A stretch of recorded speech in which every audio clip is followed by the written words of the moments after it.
दोस्तों नमस्कार, आदाब, सत श्री अकाल। स्वागत है आप सभी का आज की इस लेक्चर 2 में।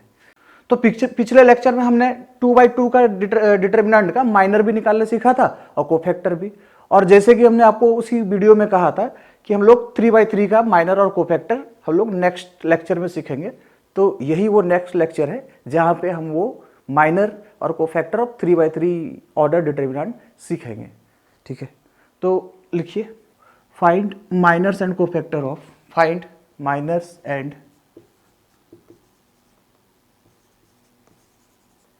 cofactor of determinant 1 2 3 0 1 2 0 5 9। यह एक डिटर्मिनेंट है, 3/3 का डिटर्मिनेंट है और इसका हमें माइनर एंड कोफैक्टर निकालना है। ठीक है, तो सबसे पहले आप माइनर निकालिए। ठीक है, अच्छा देखिए कितने एलिमेंट है, 3/3 का 9 एलिमेंट है, तो 9 ही माइनर होंगे और 9 ही कोफैक्टर होंगे। अगर 9 एलिमेंट्स हैं तो माइनर की संख्या भी कितनी होगी, माइनर की संख्या भी 9 होगी और कोफैक्टर की संख्या भी 9 होगी। ठीक है, अगर वो 2/2 का डिटर्मिनेंट है तो माइनर कितना होगा, माइनर 4 होगा और कोफैक्टर भी कितना होगा, 4, क्योंकि नंबर ऑफ एलिमेंट इन 2/2 कितना हो जाता है, 4। लेकिन अगर आप कहोगे कि सर फिर 1/1 का क्या होगा, तो दोस्तों ये बड़ा एक अजीब सी बात है कि 1/1 जो डिटर्मिनेंट है उसका माइनर और कोफैक्टर होता ही नहीं है। क्यों नहीं होता है, क्योंकि देखिए माइनर एंड कोफैक्टर कैसे निकालते हैं कि अगर मान लीजिए फर्स्ट रो फर्स्ट कॉलम का एलिमेंट है तो वो फर्स्ट रो और फर्स्ट कॉलम दोनों गायब हो जाएगा। तो अगर आप 1/1 को थोड़ा ध्यान से देखिए तो 1/1 में एक ही रो एक ही कॉलम ही तो है, अगर उसको भी हमने रिमूव कर दिया तो डिटर्मिनेंट में कुछ बचा ही नहीं। बात समझ रहे हैं ना, इसीलिए 1/1 ऑर्डर डिटर्मिनेंट का ना ही माइनर एग्जिस्ट करता है ना ही कोफैक्टर एग्जिस्ट करता है। ठीक है, तो चलिए फिलहाल ये 3/3 का डिटर्मिनेंट हमने लिया है। 2/2 डिटर्मिनेंट ये हमने लेक्चर 1 वाला वीडियो में हमने अच्छे से कवर कर लिया था। जिन बच्चे को 2/2 में प्रॉब्लम है वो लेक्चर 1 में जाइए, देखिए उसको, समझिए, फिर इस वीडियो में वापस आइए। ठीक है, तो देखिए यह जो 1 है, यह जो 1 है, आपको पोजीशन लिखना तो आता ही है। 1 का क्या पोजीशन है, यह वाला 1 का, 1 तो हालांकि यह भी है देखिएगा, लेकिन दोनों का पोजीशन क्या है, बिल्कुल अलग अलग। ठीक है, क्या है, 1 का पोजीशन हो गया यहाँ पे A11, तो A11 का जो कोफैक्टर है, A11 का जो कोफैक्टर है वो क्या कहलाता है, वह क्या कहलाता है बताइए, वह कहलाता है C11। और जो कोफैक्टर होता है, जो कोफैक्टर होता है वो माइनर से आता है। आपको यह रिलेशन पिछले लेक्चर में हम बता चुके थे, Cij equals to -1 to the power i plus J, -1 to the power i plus J into mij। आपको यह चीज हम पहले से बता चुके हैं। तो इसी फॉर्मूले से हमें माइनर और कोफैक्टर निकाल देना है। ठीक है, तो लिखिए, अब अगर हम 1 की माइनर निकालें, ठीक है, तो मैं सारे एलिमेंट का नहीं, मैं आपको 2-3 एलिमेंट का बताता हूं, उसी पैटर्न पे आपको सारे एलिमेंट का माइनर एंड कोफैक्टर निकालना है और कमेंट बॉक्स में आपको कमेंट करना है कि क्या आपका माइनर आया और क्या कोफैक्टर आया है। ठीक है, तो चलिए इस 1 का मतलब A11 की करस्पॉन्डिंग जो एलिमेंट है उसका हम लोग C11 निकालने जा रहे हैं, उसका C11। तो क्या करना होगा, तो -1 टू दी पावर 1 प्लस 1। और माइनर निकालने का क्या तरीका है, माइनर निकालने का क्या तरीका है, यह जहां पे है उस रो और उस कॉलम को आप डिलीट कर दीजिए। तो क्या बच जाता है, देखिए यह रो और यह कॉलम को आप डिलीट कर दिए तो 1259। तो देखिए जरा सॉल्व करके कितना होता है, ये कैसे मल्टीप्लाई होता है आपको पता है, पहले 1 इंटू 9, ठीक है, 1 इंटू 9 हो गया, 2 इंटू 5 तो 9 माइनस 10।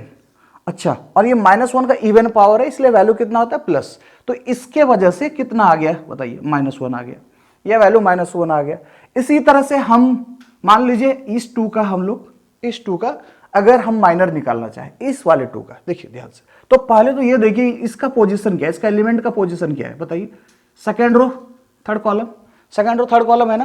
ठीक है, तो आप सेकेंड रो थर्ड कॉलम के करस्पॉन्डिंग अगर आप माइनर और कोफैक्टर निकालने जा रहे हैं, ठीक है, तो आप देखिए कोफैक्टर अगर आप डायरेक्ट निकालें तो कोफैक्टर क्या हो जाएगा, कोफैक्टर हो जाएगा C23 और ये -1 टू दी पावर, ठीक है, -1 टू दी पावर कितना, 2 + 3 दैट इज 5।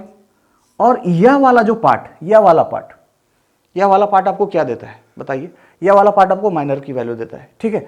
तो यह देख लीजिए, यह देख लीजिए C23, तो second row third column, second row and third column आप यह दोनों गायब कर देंगे तो आपके पास बचेगा क्या 1205, 1205, 1205।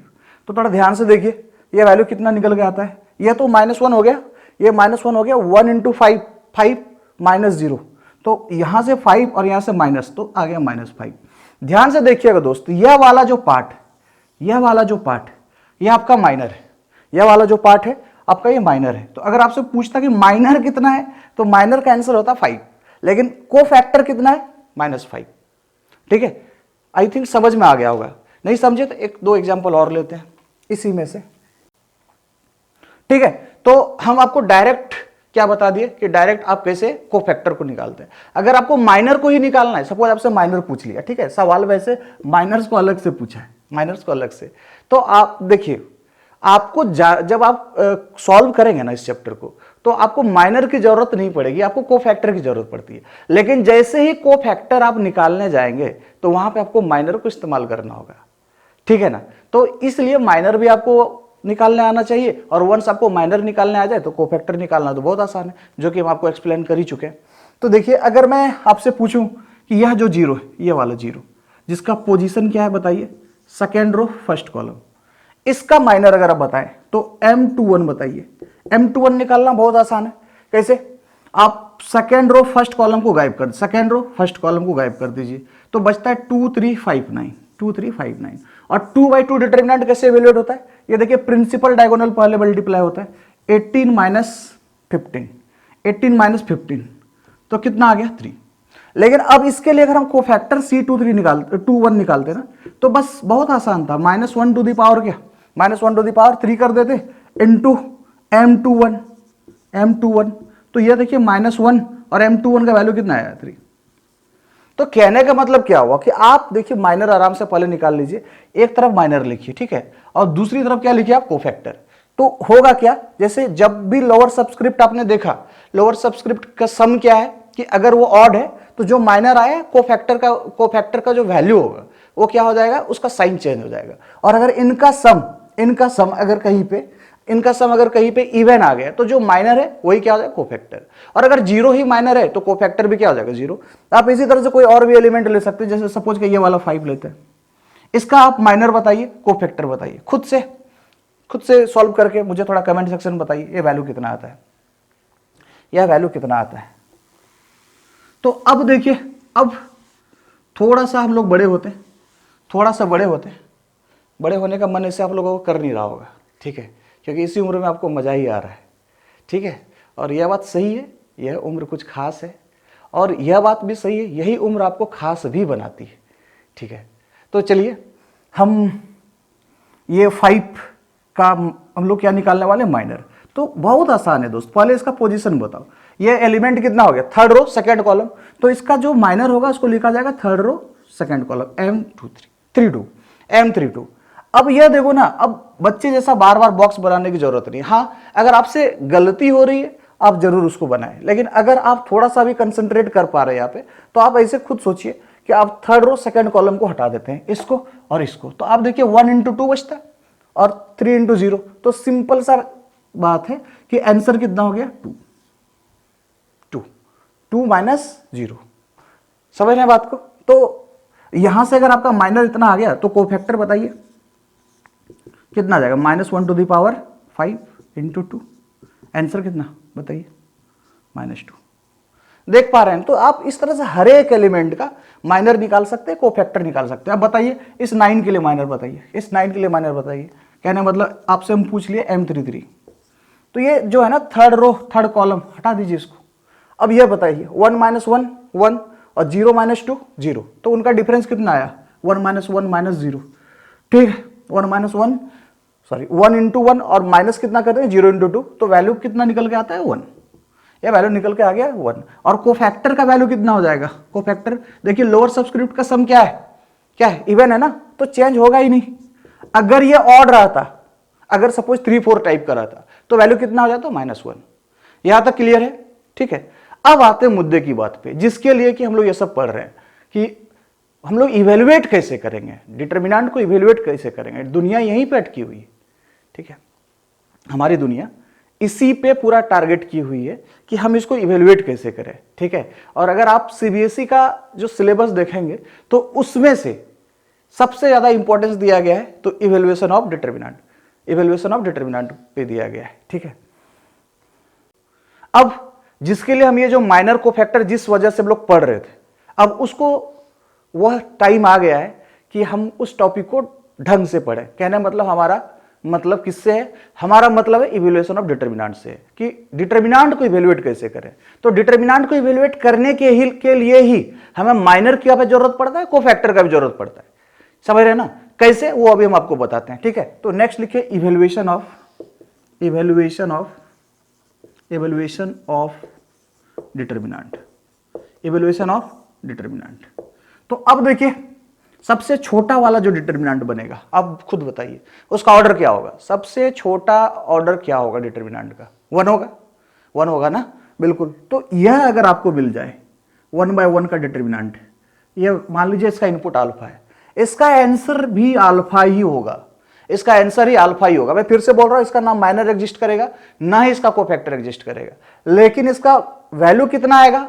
इसका जो डिटर्मिनेंट वैल्यू आएगा अल्फा आएगा। फॉर एग्जांपल अगर मैं आपसे पूछूं डिटर्मिनेंट ऑफ -5 तो आंसर होगा -5। डिटर्मिनेंट ऑफ 2 आंसर आएगा 2। जो इनपुट है वही आउटपुट, मतलब इससे आसान चीज हो ही नहीं सकता है। अच्छा, कई बच्चे इसको मॉड समझने लगते हैं, तो मॉड का सेंस और डिटर्मिनेंट का सेंस ये तो आपको पता होना चाहिए कि आपका क्वेश्चन कौन से कॉन्टेक्स्ट में है और क्या वो आप कौन सा चीज इस्तेमाल कर रहे हैं। अगर वो आप इसको एज ए डिटर्मिनेंट ले रहे हैं तब तो इसका जो इनपुट है वही आउटपुट है, लेकिन अगर एज ए आप इसको मॉड वैल्यू ले रहे हैं तो इसका मतलब क्या हुआ कि वो जो है ना नेगेटिव को भी क्या बना देता है? पॉजिटिव, और जीरो है तो जीरो ही रहेगा, ठीक है। मतलब नॉन नेगेटिव पार्ट आपका आता है मॉड वैल्यू। यह बात आपको समझ में आनी चाहिए। इत्तेफाक से मॉड और डिटर्मिनेंट दोनों ही आपको 1 by 1 के केस में एक ही लगेगा, लेकिन फिर से मैं बोल रहा हूं क्वेश्चन पढ़ के आपको समझ में आ रहा है कि आप डिटर्मिनेंट यूज कर रहे हैं या फिर मॉड यूज कर रहे हैं, ठीक है। तो यह तो हो गया 1 by 1। अब देखिए सेकेंड टाइप है ऑर्डर 2 का, सेकेंड टाइप हो जाएगा ऑर्डर 2 का, ठीक है। कैसे? ABCD, यह भी बहुत आसान है। कैसे? जो प्रिंसिपल डायगोनल है ना, प्रिंसिपल डायगोनल इसको पहले मल्टीप्लाई करते हैं AD और BC, ये AD माइनस BC के बराबर हो जाता है। कई लोग ये BC माइनस AD लिखते हैं तो वो गलत है। क्या तरीका है? प्रिंसिपल डायगोनल को आप पहले मल्टीप्लाई कीजिए, उसमें से किसको सब्ट्रैक्ट कीजिए, उसमें से किसको जो रेस्ट एलिमेंट है उनका प्रोडक्ट को आप सब्ट्रैक्ट कर दीजिए। तो यह चीज हमने पहले भी देखा हुआ है, माइनर निकाल रहे थे हम लोग जब, तो अलग बात है, ये चीज हमें पहले से आ रहा है, लेकिन फिर भी फॉर्मेलिटीज को मैं यहाँ पे पूरा कर दिया कि 2 by 2 डिटर्मिनेंट हम लोग कैसे इवेल्युएट करते हैं। नेक्स्ट देखिए, जो कि आपके सिलेबस के लिए सबसे ज्यादा मायने रखता है, आपके सिलेबस के हिसाब से सबसे ज्यादा मायने रखता है, वो है 3 by 3, मतलब ये A1 A2 A3 B1 B2 B3 C1 C2 C3। अब यह कैसे आप इवेल्युएट करते हैं? अभी तक आपकी जानकारी के हिसाब से प्लस माइनस प्लस, ठीक है। और आप क्या करते थे? तो देखिए A1 और आप फिर क्या लिखते थे? यह दोनों इसको ब्लॉक कर देते थे, B2 B3 C2 C3, minus B1 लिखते थे। फिर क्या करते थे? यह देखिए, ये जिस कॉलम में डिलीट करने बाद आपको A2 A3 C2 C3 यह लिखते थे। फिर लिखते थे आप C1 प्लस C1 इंटू जिस रो और जिस कॉलम में, तो आप उसको डिलीट कर देते थे। तो बचता क्या था? देख लीजिए A2 B2 A3 B3। अरे एक बात याद आया, डिलीट करने वाला काम तो लोग माइनर में भी करते थे, याद है ना? तो हम यह कह सकते हैं कि यह जो क्वांटिटी है यह माइनर है किसका? A1 के रिस्पेक्ट में, A1 के करस्पॉन्डिंग ये माइनर है। यह क्या है? B1 के रिस्पेक्ट में, या फिर कहिए B1 का करस्पॉन्डिंग माइनर है। और C1 का माइनर कौन हो गया? ये वाला पार्ट, और यह हो गया B1 का माइनर, ठीक है, तो इसको हम लिखें अगर तो कुछ इस तरह लिख सकते हैं कि A1 into minor of 1 1, A1 into minor of 1 1। ठीक है, अच्छा इसको देखिए तो ऐसे लिखें B1 into -1 to the power -1 plus 2 into minor of 1 2 plus फिर क्या लिखें C1 into -1 to the power 1 plus 3 into m बताइए 1 3। थोड़ा ध्यान से देखिए, ये चीज हम इसको यहां ऐसे भी और लिख सकते हैं, तो -1 to the power 1 plus 1, -1 to the power 1 plus 1।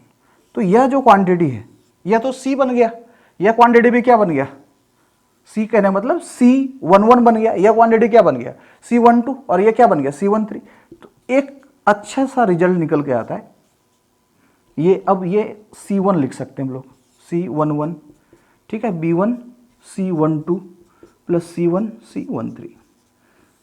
क्या हुआ, क्या रिजल्ट आया कि आप एलिमेंट लीजिए इनटू उसका कोफैक्टर लीजिए, प्लस एलिमेंट लीजिए इनटू उसका कोफैक्टर लिखिए, फिर एलिमेंट लीजिए इसका कोफैक्टर लिखिए।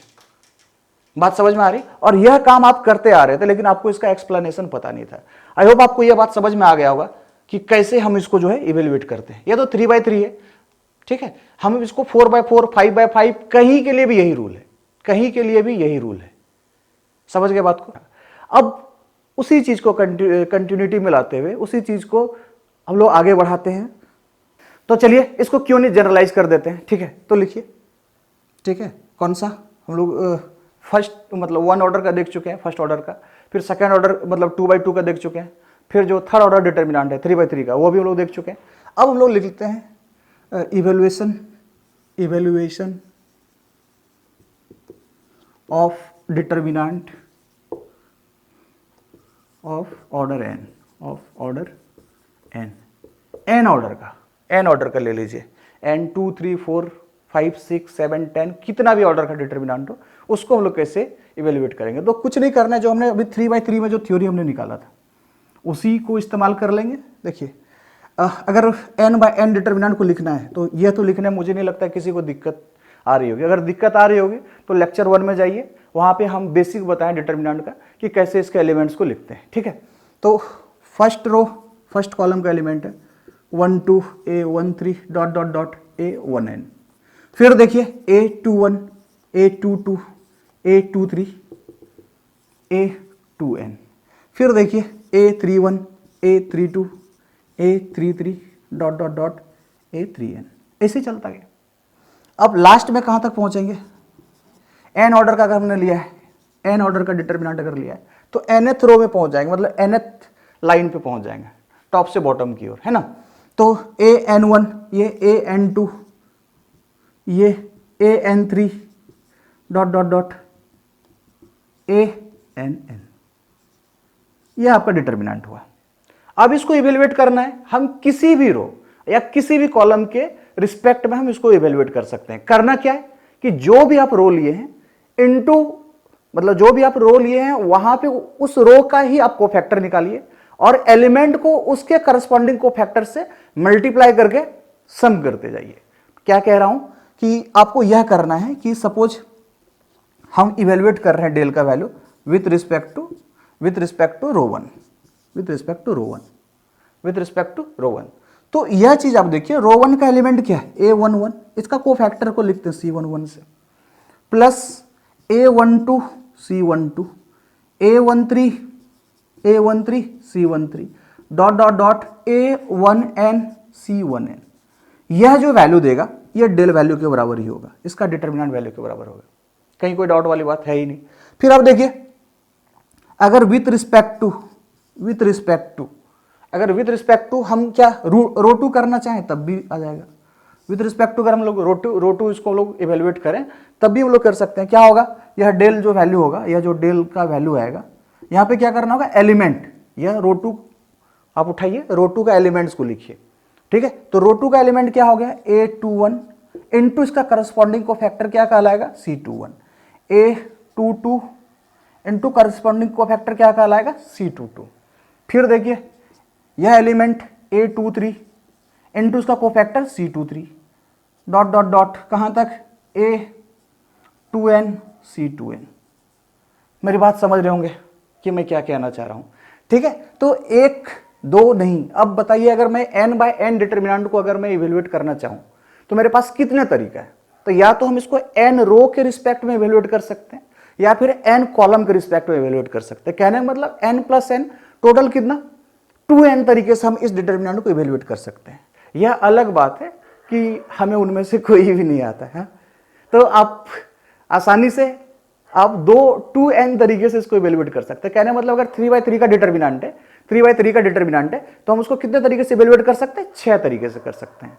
4/4 का डिटर्मिनेंट हम कितने तरीके से कर सकते हैं, 8 तरीके से कर सकते हैं, ठीक है।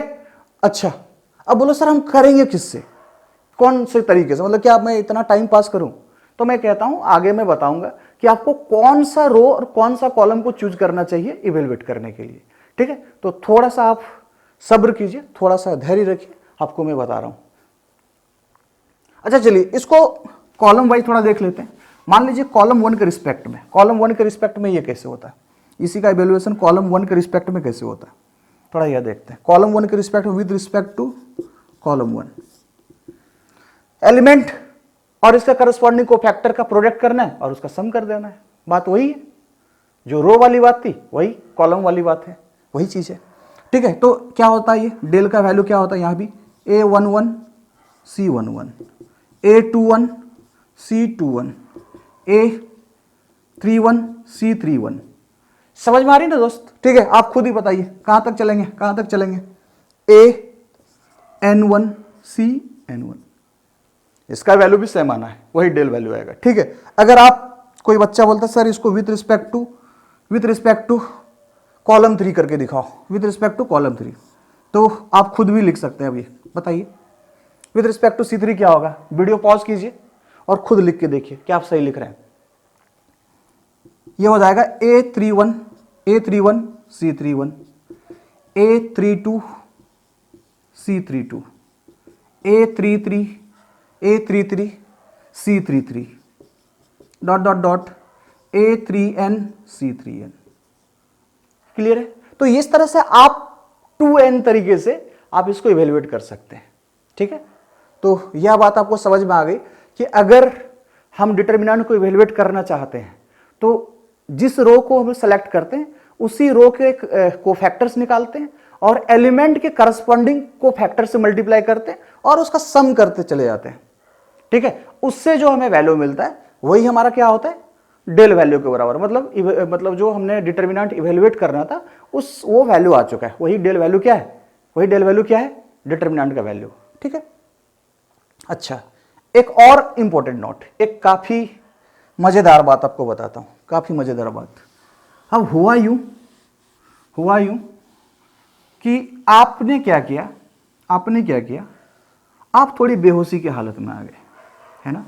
आप थोड़ी बेहोशी की हालत में आ गए, बिल्कुल जैसे लोग कई बार नशा में आ जाते हैं, ठीक है। और नशा आप जानते हैं कई चीज़ों का होता है, और इस उम्र में तो नशा मोहब्बत का जो है मतलब एक अलग लेवल पे होता है, और लोग उसमें ना जाने क्या क्या गलती कर बैठते हैं, और गलती तो यहाँ भी वो कर बैठते हैं, ठीक है। और यहाँ पे वो कैसी गलती करते हैं वो मैं आपको बता रहा हूँ, और गलतियाँ क्या करते हैं आप खुद ही कमेंट करके बताइए आप कैसी कैसी गलतियाँ करते हैं, ठीक है। तो यह देखिए, अगर उसने रो तो सेलेक्ट कर लिया पहला, ठीक है, एलिमेंट जो है रो 1 का सेलेक्ट कर लिया और उसने कोफैक्टर ले लिया सेकंड का, फर्स्ट रो का एलिमेंट्स लिया और सेकंड रो का क्या ले लिया, कोफैक्टर, तब भी एक शानदार नतीजा आता है। क्या कि अगर आपने ऐसे लिखा है तो यह डेल वैल्यू नहीं आएगा, यह डेल वैल्यू इस बार नहीं आएगा। क्या आएगा मैं अभी बता रहा हूं, थोड़ा सा पेशेंस रखिए, थोड़ा सा। पहले एलिमेंट ये लिए और कोफैक्टर हमने सेकंड रो का ले लिया या फिर थर्ड रो का, कोई मतलब जिस रो का आपने एलिमेंट लिया है ना उस रो को छोड़ के कोई भी अदर रो का आप एलिमेंट ले लीजिए और उसके करस्पॉन्डिंग आप क्या कीजिए, कोफैक्टर निकालिए। कोई भी अदर रो ले लीजिए, उसके करस्पॉन्डिंग आप कोफैक्टर निकालिए। मतलब एलिमेंट एक रो का लेना है, बाकी उस रो को छोड़ के किसी भी रो का हमने क्या निकाल लेना है, कोफैक्टर।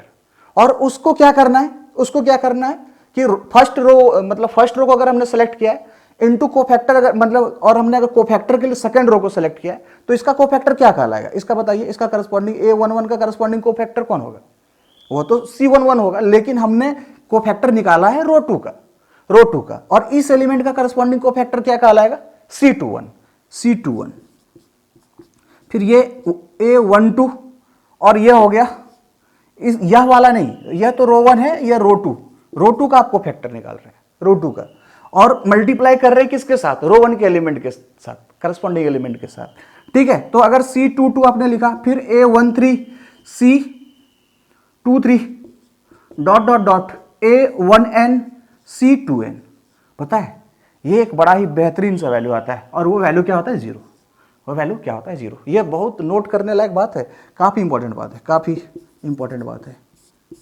काफी इंपॉर्टेंट बात है। क्या बात है कि आपने अगर कोई रो सेलेक्ट किया और उसका एलिमेंट लिया, लेकिन कोफैक्टर किसी और का ले लिया, किसी दूसरे रो का, तो उससे जो वैल्यू आएगा, उससे जो डेल वैल्यू आएगा, उससे जो वैल्यू आएगा वो जीरो के बराबर होगा। वापस से मैं रिपीट कर रहा हूं, वापस से, कि आपने कोई एक रो लिया और उसके एलिमेंट को आपने लिया, और कोफैक्टर के लिए कोई दूसरे रो को सेलेक्ट कर लिया, और उसके करस्पॉन्डिंग कोफैक्टर से मल्टीप्लाई करके उसको ऐड कर दिया, तो वैल्यू कितना आना है, जीरो आना है। क्लियर हो गया। अगर आप यही काम ऐसे करते, सपोज कि आपने ये रो 2 को सेलेक्ट कर लिया, रो 2 बोलते कॉलम 2 को, सपोज आपने कॉलम 2 को सेलेक्ट किया, और आपने कोफैक्टर लिख दिया कॉलम 3 का या फिर कॉलम 1 का, ठीक है। यह कॉलम 2 आपने एलिमेंट लिया, कॉलम 3 का आपने क्या लिया, कोफैक्टर, और उसका प्रोडक्ट का सम निकाला। बताइए आंसर क्या आएगा, आंसर 100% जीरो आएगा, 100%, ठीक है। कैसे, A12 इंटू, ठीक है, C13 ले रहे हैं, ठीक है, दूसरे थर्ड कॉलम का हमने ले लिया कोफैक्टर, ठीक, प्लस A22 C, ठीक है, C क्या ले लेते हैं हम लोग, बताइए, 23, ठीक है, plus A32 cofactor C33 dot dot dot dot dot dot AN2, और यह कितना बताइए, यह कितना हो गया, CN3। यह वैल्यू कितना आना है, जीरो ही आना है, यह वैल्यू जीरो के बराबर होगा। हमने क्या किया है कि रो कोई और सेलेक्ट, कॉलम कोई और सेलेक्ट किया है, मतलब कोई और कॉलम का एलिमेंट्स लिए, लेकिन कोफैक्टर किसी दूसरे कॉलम का लिए, और उनके प्रोडक्ट का सम हमने लिखा है, तो ये वैल्यू कितना आना है, इनका वैल्यू कितना आना है, जीरो आना है। यह बात बहुत अच्छी तरीके से दिमाग में रखिए। वापस से मैं इसको फिर से रिपीट करता हूं, जिस रो का एलिमेंट है उसी रो का कोफैक्टर हमने लिखा है और उनका प्रोडक्ट का सम निकाला है, तो डेल वैल्यू मिल जाएगा। रो कोई और सा सेलेक्ट किया है, लेकिन कोफैक्टर हमने किसी दूसरे रो का सेलेक्ट कर लिया है, और उनको प्रोडक्ट करके हमने अगर सम किया है, तो वैल्यू 100% जीरो आएगा, ठीक है। ये क्लियर है। चलिए एक एग्जांपल से समझते हैं इसको। अब देखिए, इवैल्यूएशन ऑफ डिटरमिनेंट का हमने सारा थ्योरी पढ़ लिया। अब यह क्वेश्चन को थोड़ा करके देखते हैं। अब इस क्वेश्चन को हम लोग कई तरीके से कर सकते हैं। कितने तरीके से सॉल्व कर सकते हैं, कम से कम क्या, एग्जैक्टली हम 6 तरीके से कर सकते हैं। First row, second row, third row, first column, second column, third column. हम किसी भी रो, किसी भी कॉलम के अबाउट हम इसको ओपन करके सॉल्व कर सकते हैं, ठीक है। तो जैसे हम आपको बोलते हैं कि ये इवेल्युएट तो करना है, लेकिन मैं बोलता हूं चलो विथ रिस्पेक्ट टू रो 1, ठीक है, रो 3, दोनों के रिस्पेक्ट में थोड़ा करके दिखाइए। आप यही काम आप खुद से कॉलम 1, कॉलम 3 के साथ भी कर सकते हैं, कॉलम 2, कॉलम 1, कॉलम 3, कॉलम 2, और रो 2 यहाँ से बचता है वो भी आप कर लीजिए। टोटल 6 तरीके से। तो हम चलिए इसमें से कोशिश करते हैं, 1-2 आपको बताएं, बाकी आप खुद से कीजिए, वैल्यू सेम आना चाहिए, ठीक है।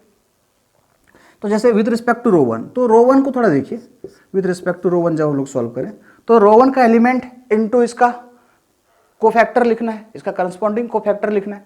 तो ये देखिए, तो 1 इंटू इसका कोफैक्टर, ये जो डेल वैल्यू आएगा, 1 इंटू इसका कोफैक्टर क्या कहलाएगा, C11, 2 C12, 3 C13, ठीक है। तो आपको जरूरत किसका पड़ा, C11, C12, C13। तो चलिए C11 पहले निकाला जाए। कैसे निकालते हैं, -1 to the power 1 + 1 that is 2, ठीक है। अब यह फर्स्ट रो, फर्स्ट कॉलम को हटा देते हैं, और यह जो माइनर निकलता था, याद है, और कोफैक्टर बनाने के लिए हमने इसको लिख दिया -1 टू द पावर 2, ठीक है। तो आप बताइए यह वैल्यू कितना आ जाएगा यहाँ से, ये वैल्यू कितना आ जाएगा यहाँ से, बताइए खुद बताइए, बताइए यहाँ से कितना आता है ये वैल्यू। जब फर्स्ट रो और फर्स्ट कॉलम को हमने डिलीट किया तो ये 5 9, अच्छा यहाँ पे ऑर्डर चेंज हो गया है, यहाँ पे ऑर्डर चेंज हो गया है, ऑर्डर सेम रहना चाहिए। ऑर्डर क्या होना चाहिए, फर्स्ट रो फर्स्ट कॉलम को हटाने के बाद यह रहना चाहिए, ठीक है। फर्स्ट रो फर्स्ट कॉलम 5 9 0 -1, तो यह देखिए -5 हो गया यहाँ से, -5 और ये तो +1, तो -5 और ये 0 आप सब्ट्रैक्ट करेंगे, उसको ज़रूरत नहीं है। 5 - 0 5 ही होता है, और ये -1 का स्क्वायर कितना हो गया, -1 का स्क्वायर कितना हो गया बताइए, -1 का स्क्वायर कितना हो गया +1, और ये वैल्यू माइनस आ जाएगा यहाँ पे, ठीक है। 5 × -1 -5, ठीक।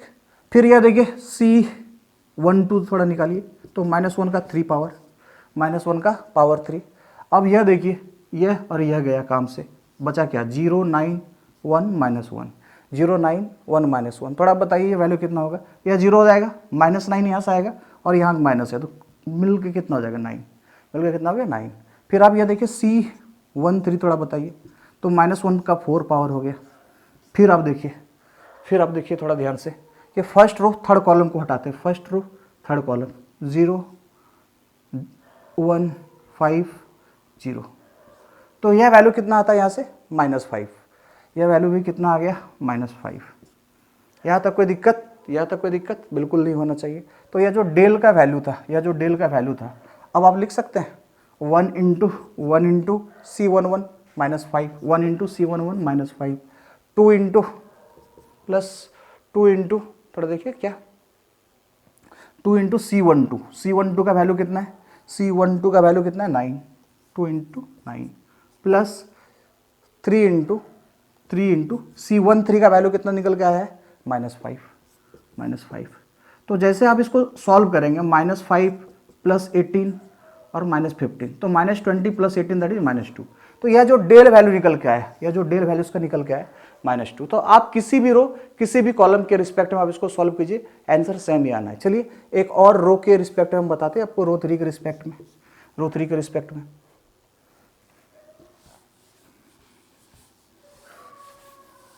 तो आप खुद बताइए रो 3 के रिस्पेक्ट में यह जो डेल वैल्यू होगा कैसे लिखा जाएगा, कि पहले तो रो 3 को हमने देख लिया, रो 3 का एलिमेंट क्या है 1 × इसका करस्पॉन्डिंग को फैक्टर क्या हो जाएगा C31 होगा ना, 0 × कितना हो जाएगा बताइए C32 और प्लस -1 × कितना C33। यह ध्यान दीजिएगा यहाँ पे अब C32 हमको कैलकुलेट करने की जरूरत ही नहीं है, क्यों, क्योंकि आप ये वैल्यू कुछ निकाल भी लिया अच्छा खासा वैल्यू, तो यह 0 × समथिंग क्या हो जाएगा 0 ही आ जाएगा, समझ रहे हैं ना। तो आगे से यह बात नोट करने लायक है कि जिस रो या जिस कॉलम में मैक्सिमम 0 होंगे, ठीक है, तो उसी रो या उसी कॉलम को हम लोग इवेल्युएशन के लिए सेलेक्ट करेंगे। इससे क्या होगा कि हमें ज़्यादा से ज़्यादा कोफैक्टर निकालना नहीं पड़ेगा, मतलब कम से कम कोफैक्टर से काम चल जाएगा। क्यों, क्योंकि यहाँ पे आपको ये कोफैक्टर निकालना नहीं, 2 ही कोफैक्टर से काम चल जाएगा। सपोज क्या 2 0 रहता तब तो और अच्छी बात थी, तब तो एक ही कोफैक्टर निकालना होता है। बात समझ रहे हैं ना, ठीक है। तो यह देखिए C31 आप निकाल के देखिए, C31 क्या होगा -1⁴ पहली बात। थर्ड रो फर्स्ट कॉलम को हटा देते हैं, थर्ड रो फर्स्ट कॉलम क्या बच गया बताइए, क्या बच जाता है, थर्ड रो फर्स्ट कॉलम को हटाने के बाद क्या बचता है 2 3 5 9, 2 3 5 9, ये दोनों हटा दिए तो ये तो बचा 2 3 5 9। तो इसका वैल्यू कितना 18 - 15 दैट इज 3, और ये तो इवन पावर है तो ये तो 1 हो गया, -1 का इवन पावर। फिर C32 जब आप लिखेंगे तो -1 क्या लिखेंगे आप 5 लिखेंगे। अब यह देख लीजिए आप थर्ड रो सेकंड कॉलम को हटा दिए, थर्ड रो सेकंड कॉलम, तो क्या बचता है 1039। तो यह वैल्यू कितना हो गया यहाँ से 9 और यहाँ से माइनस, तो कितना हो गया -9। क्लियर है, किसी को दिक्कत नहीं देगी। थर्ड रो फर्स्ट कॉलम तो 2 3 5 9 यह लिखना सही, यह लिखना जरूरी है सही इस केस में। और ये 3 2 के केस में क्या हो गया third row and second column, तो यह और यह बचा क्या 1309, ठीक है ना। और इसको सही ऑर्डर में लिखना बहुत जरूरी, वरना आंसर गलत आ जाएगा, ठीक है। फिर यह देख लीजिए C33 की जरूरत है, चलिए -1 का 6 पावर और फिर इसका कोफैक्टर को फैक्टर निकालने के लिए हम लोग क्या करते हैं, -1 का 6 पावर और फिर माइनर देख लीजिए। तो माइनर निकालने के लिए थर्ड रो थर्ड कॉलम को हटा देते हैं, बचा क्या 1 2 0 5, ये तो 2/2 डिटर्मिनेंट आ गया। तो ये वैल्यू कैसे निकलता है 5 - 0 दैट इज 5 और यहाँ इवन पावर है तो वैल्यू कितना निकल गया 5 ही तो आया। तो अब ये जो डेल वैल्यू है, अब यह जो डेल वैल्यू आ रहा था 1 × 1 × 1 × कितना 1 × कितना बताइए 3। अच्छा देखिए ये तो हमें लिखना ही नहीं था एक्चुअली, हमने निकाल लिया। चलिए अगर निकाला है तो इसका कुछ ना कुछ हम लोग इस्तेमाल तो जरूर कर लेंगे। फिलहाल ये तो कोई वैल्यू रखता ही नहीं है, क्यों 0 के साथ C32 क्या हो गया -9 × 0 दैट इज 0। और फिर यह देख लीजिए -1 × C33 का वैल्यू यहाँ से कितना आया दोस्त, C33 वैल्यू आया 5। तो ये क्या, ये हो गया 3 - 5 - 2। तो यही वैल्यू तो आ रहा था, यही वैल्यू तो आ रहा था कहाँ पे, यही वैल्यू कहाँ से आ रहा था, फर्स्ट रो के करस्पॉन्डिंग भी यही वैल्यू आ रहा था। अब चलिए अगर हमने ये 3 निकाल ही लिया है 3 को फैक्टर को, तो इसका भी एक इस्तेमाल कर लेते हैं, इसका इस्तेमाल एक कर लेते हैं। क्या डेल वैल्यू तो माइनस, अगर ऐसा होता कि हमने थर्ड रो को हमने लिखा है, थर्ड रो का हमने कोफैक्टर निकाला है और हमने एलिमेंट सेकेंड रो का ले लिया, सेकेंड रो का एलिमेंट ले लिया और थर्ड रो का कोफैक्टर, अब खुद बताइए आंसर क्या आएगा, 0 आएगा। यकीन नहीं हो रहा है, देख लीजिए कि 0 × इसका कोफैक्टर ये कितना निकल के आया था 3, 5 × इसके ये वाला है तो नहीं, इस मतलब दूसरे रो का करस्पॉन्डिंग कोफैक्टर, दूसरे रो का जो करस्पॉन्डिंग एलिमेंट है उसका कोफैक्टर। तो हम लोग यहाँ पे ये वाला एलिमेंट का कोफैक्टर लिख रहे हैं कितना -9 प्लस 9 × इसका कोफैक्टर जो -1 है इसका कोफैक्टर कितना, देखिए 45 और ये 45 ये 0 कितना आ रहा है 0 आ रहा है ना, यकीन हो गया होगा। हमने क्या किया है कि रो कोई लिया है, एलिमेंट किसी और रो का लिया है और कोफैक्टर जो है ना किसी और को लिया है। कहने मतलब हमने यहाँ पे क्या किया है कि एलिमेंट Aij जो हमने लिया है, Aij जो लिया है कौन सा रो से लिया है हमने, सेकेंड रो से, और Cij जो लिया है हमने कहाँ से लिया है बताइए, थर्ड रो से।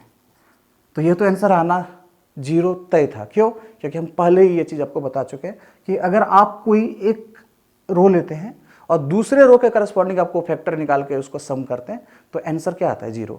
और अगर जो रो सेलेक्ट किए उसी के करस्पॉन्डिंग को फैक्टर लेते हैं तो आंसर क्या आ जाएगा, जो आपका डेल वैल्यू आना होगा वही आंसर आएगा। आई होप यहाँ तक आपको बात समझ में आई होगी।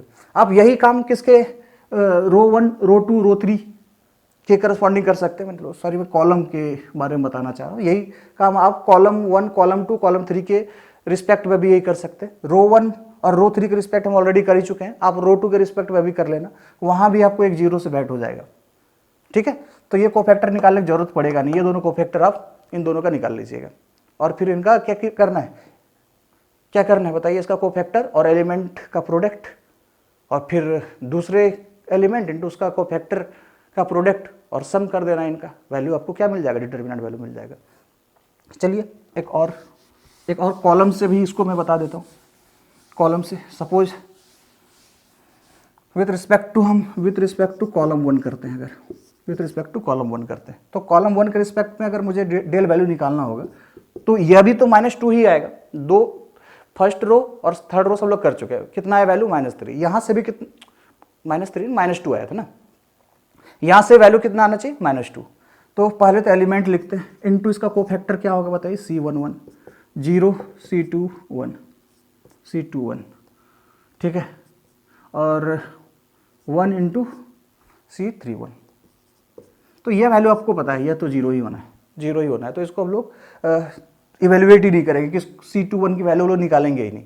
ठीक है, तो डेल का वैल्यू इवेल्युएट करेंगे, मतलब C21 की वैल्यू लोग फाइंड आउट नहीं करेंगे। ठीक है, कहने मतलब ये। तो बताइए C11 हम लोग निकाले ही थे ना, -1⁻²। और ये देखिए ये ब्लॉक होने के बाद कितना बचता था बताइए, 5 9 0 -1, तो यहाँ से कितना आ जाता था -5 आता था। ठीक है, फिर आप C31 निकाल लीजिए, तो -1⁴, और यह देखिए ये गायब हो जाने के बाद ये दोनों गायब हो गया, तो बचा कितना, क्या बचा, ये भी ख़त्म कर दिया, ये भी ख़त्म कर दिया, तो बचता है 2359। तो 18 - 15 दैट इज 3। हमने ये C11 का वैल्यू निकाल लिया, C31 का वैल्यू निकाल लिया। तो आप देखिए 1 इंटू -5, 1 इंटू -5, फिर ये 1 इंटू ये 3, तो देखिए -2 आया कि नहीं आया। तो आप कॉलम 1 के रिस्पेक्ट में भी अगर आपने इवेल्युएट किया -2 आया, आप कॉलम 2, 3 कहीं से भी इवेल्युएट कीजिए, वैल्यू क्या आएगा, -2 ही आएगा। आई होप यहाँ तक समझ में आएगा। अब एक शॉर्टकट मेथड देखते हैं, ठीक है, एक शॉर्टकट ट्रिक देखते हैं। तो आप इसका इस्तेमाल बोर्ड के क्वेश्चन, मतलब आप स्कूल एग्जाम में मत करना, वो कॉम्पिटिटिव के लिए ठीक है, वो कॉम्पिटिटिव के लिए ठीक है। अभी जो हम लोग डिटर्मिनेंट हमने 3 रो 3 कॉलम से हम इवेल्युएट कर सकते हैं, बिल्कुल आसानी से कर सकते हैं। अब दूसरा एक आपको शॉर्टकट मेथड देते हैं, ठीक है, जिससे कि आप इसको और आसानी से इवेल्युएट कर सकते हैं। लेकिन हाँ, शर्त यह है कि अगर आप स्कूल एग्जाम दे रहे हैं तो वहाँ पे ये मेथड अप्लाई ना करें, वरना कई बार मार्क्स टीचर काट लेते हैं। कॉम्पिटिटिव एग्जाम में ऑब्जेक्टिव क्वेश्चन को सॉल्व करने के लिए आप इसका इस्तेमाल दिल खोल के करें, फायदेमंद भी रहेगा, ठीक है। तो इतना पढ़ने के बाद आपको यह लग गया होगा कि यह डिटर्मिनेंट इवेल्युएशन काफ़ी आसान है, पहली बात। दूसरी बात क्या है कि इसको हम एक नहीं कई तरीके से हम इसको इवेल्युएट कर सकते हैं, है ना। और बने रहिए, देखिए आप शॉर्टकट मेथड से भी इसको सीखेंगे, शॉर्टकट मेथड से भी सीखेंगे। लेकिन सक्सेस के लिए कोई शॉर्टकट नहीं होता है, ध्यान रखिएगा। सक्सेस के लिए कोई भी शॉर्टकट है ही नहीं, आपको चेंज करना ही होगा। आपका जो टारगेट है ना, उसको चेंज करना होगा। इसके लिए आप शॉर्टकट मत खोजिए, ठीक है ना। किसी शायर ने बहुत खूब कहा है, शायद शकील आजमी साहब का ये शेर है कि चांद में ढलने के लिए, सितारों में निकलने के लिए, चांद में ढलने के लिए, सितारों में निकलने के लिए मैं तो सूरज हूँ। चांद में ढलने के लिए, सितारों में निकलने के लिए मैं तो सूरज हूँ, बुझूंगा भी तो जलने के लिए। मैं तो सूरज हूँ, बुझूंगा भी तो जलने के लिए। और मंजिल तुम ही कुछ कदम आगे की ओर चलो, मंजिल तुम ही कुछ कदम आगे की ओर चलो, क्योंकि ये रास्ते कम हैं मेरे पाँव को चलने के लिए। तो शॉर्टकट मत ढूंढिए, ठीक है, और आप अपने लक्ष्य को चेज कीजिए, उसको हासिल कीजिए, ठीक है। सक्सेस का कोई शॉर्टकट नहीं, लेकिन मैं यहाँ पे इस मेथड, एक जो शॉर्टकट मेथड बता रहा हूँ, डिटर्मिनेंट का इवैल्यूएशन का जरूर शॉर्टकट है, ठीक है। देखिए कि नोट करके लिखा, फिर इसको हम आपको इस क्वेश्चन में इंप्लीमेंट करके दिखाएंगे कि देखो भाई, जो मैंने तरीका बताया वो बिल्कुल सही है और आंसर -2 ही आएगा। सेम डिटर्मिनेंट लेंगे, ठीक है। कैसे कि अगर ये A1, A2, A3, B1, B2, B3, C1, C2, C3 का डिटर्मिनेंट है, तो आप इसको ऐसे लिखिए। A1 आप इवेल्युएट करने के लिए आप इसको ऐसे लिख लीजिए, A1, A2, A3, B1, उल्टा लिख दिया। तो यह जो डिटर्मिनेंट है इसको आप ऐसे लिखिए, A1, A2, A3, B1, B2, B3, C1, C2, C3। वापस से 3 रो का है तो 2 रो को जो स्टार्टिंग से उसको कॉपी कर देंगे, मतलब ये A1, B1, C1, A2, B2, C2। और अब ना हम क्रॉस मल्टीप्लाई करेंगे। कैसे, देखिए इसका फर्स्ट, इसका सेकंड, इसका थर्ड, ऐसे तीर चलेगा। ये वैल्यू क्या हो जाएगा, A1, B2, C3। फिर इसका सेकंड, थर्ड, फोर्थ, यह क्या हो जाएगा, A2, B3, C1। और फिर थर्ड, फोर्थ, फिफ्थ, है ना, A3, B1, C2। आप इनका सम कर दीजिए, इनको ऐड कर दीजिए और इस वैल्यू को कह दीजिए, P। इनका सम को क्या कह दीजिए, P। और आप इधर यही काम यहां पे चलाइए, ये तीर इधर से फर्स्ट, इधर से सेकंड, इधर से थर्ड। समझ में आ रहा होगा आप लोग को। क्या हो जाएगा, A3, B2, C1। फिर ये सेकंड, थर्ड, फोर्थ, ये हो जाएगा क्या बताइए, A1, B3, C2। और फिर यह देख लीजिए, यह क्या हो जाएगा, A2, B1, C3। आप इनका सम कर दीजिए, तो यह जो वैल्यू आएगा इसको आप कह दीजिए ये n के बराबर है। और यह जो डेल वैल्यू होगा ये p माइनस n, मतलब राइट माइनस लेफ्ट। यहाँ से जो p का वैल्यू आएगा उसमें से आप n की वैल्यू को सब्ट्रैक्ट कर दीजिए, आपका डेल वैल्यू आ जाएगा। अब चलिए यह बात आपको यकीन है, इसके लिए हम उस क्वेश्चन में इंप्लीमेंट करके देख। ध्यान रखिएगा, एक यह वैल्यू और एक यह वैल्यू, दोनों बस ऐसा वैल्यू जिस पे कोई तीर नहीं चला है, बाकी हर कोई घायल है, हर कोई जख्मी है। ठीक है,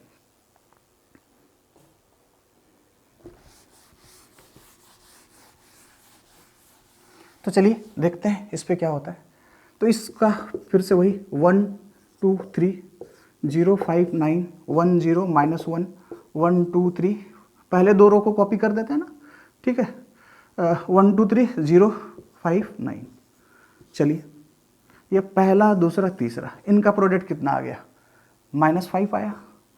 सेकेंड थर्ड फोर्थ, ये तो 2 बार 0 आ गया, तो प्रोडक्ट तो 0 ही होना था। ये देखिए 1 2 9 18, इनका सम कितना आ जाएगा? इनका सम कितना आ जाएगा बताइए, बताइए। पी वैल्यू कितना आ जाएगा यहाँ से? 13। ठीक है, अब इधर से मल्टीप्लाई कीजिए 15, इधर से कीजिए 0, 0 के कारण 0, और फिर से यह भी क्या हो जाएगा? 0।